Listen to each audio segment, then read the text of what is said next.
place en octobre de cette année. Donc du matériel DGS-CGC qui regroupe du matériel qui peut servir pour quand risque vous dites d'inondation. DGS-CGC, qu'est-ce que ça veut dire? Direction générale de la sécurité civile et de la gestion des crises. Donc c'est du matériel qui peut être mis à disposition soit des populations, soit des services. Et, là on a une vingtaine de mètres cubes qui ont été mis à disposition de Mayotte sur du matériel électrique, enfin ça en fait en détail pour de l'appui sanitaire, etc. Vous pouvez entrer dans le détail.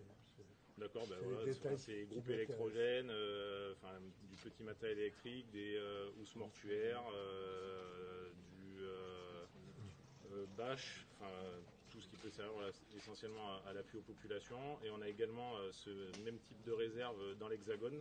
Et donc au total, entre le matériel de l'Hexagone et celui de la réserve ici, il y a à peu près un peu plus de 100 mètres cubes qui ont été, pour le même type de matériel, qui ont été mobilisés depuis le début de la crise. Super. Voilà. On n'a pas de produits alimentaires, également des biens de première nécessité non alimentaires. Ce qui est parti sur Mayotte, ce sont notamment des ustensiles pour stocker l'eau, des jerrycans, des seaux, du savon pour préserver l'hygiène.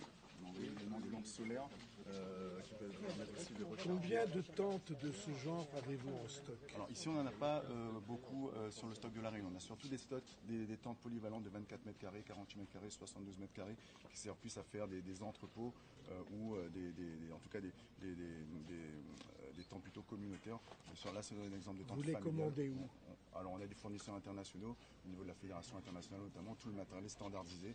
Ça vient principalement de centrales à Dubaï. En combien de temps? Alors, par avion, ça peut aller très vite, en 72 heures. Je sais qu'on a envoyé 4000 kits de reconstruction de l'habitat, 8000 bâches, qui représentent 75 tonnes parmi les 110 tonnes qu'on a déjà envoyées, 75 tonnes sur l'habitat d'urgence.